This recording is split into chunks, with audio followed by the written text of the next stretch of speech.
Let's now bring in Tennessee Senator Marsha Blackburn. She serves on the Armed Services Committee. Senator, good to see you this afternoon. Forgive the noise behind me. They're still doing the construction project here.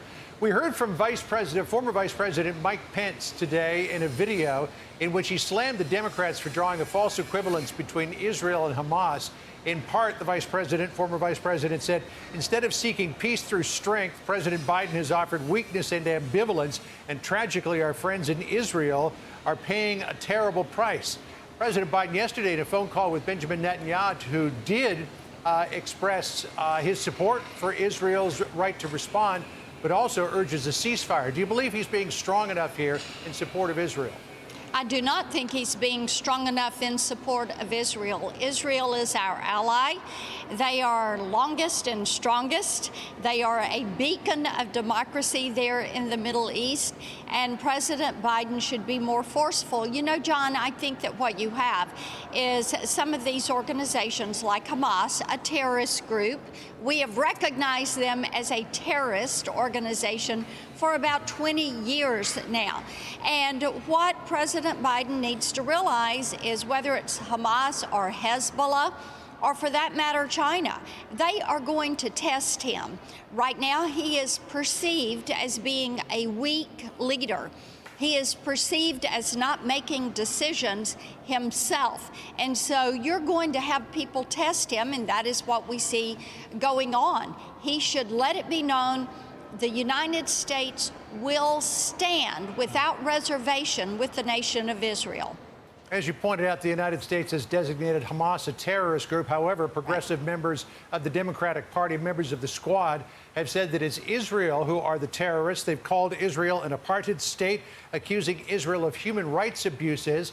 Let's listen to just a little bit about what the Squad has said in recent days.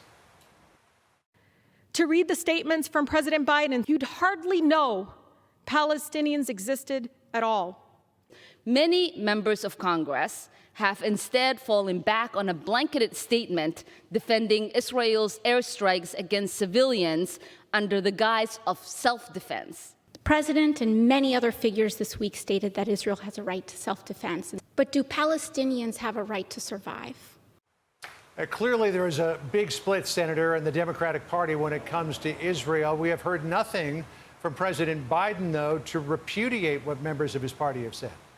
Which is disturbing that there is not a repudiation of these remarks. And when you see the left and the progressives, the socialists lining up and supporting a terrorist organization, of course, there should be a repudiation of that. You're also seeing some of the mainstream media that is coming out, MSNBC, doubting whether Hamas is a terrorist organization. You have the Washington Post, seems to be a little bit upset that not enough Israelis have died in this. What we have to realize is there is not a moral equivalent between Hamas, a terrorist group, and Israel, that is a nation. And the Vice President Pence, in his remarks today, was very accurate on that point.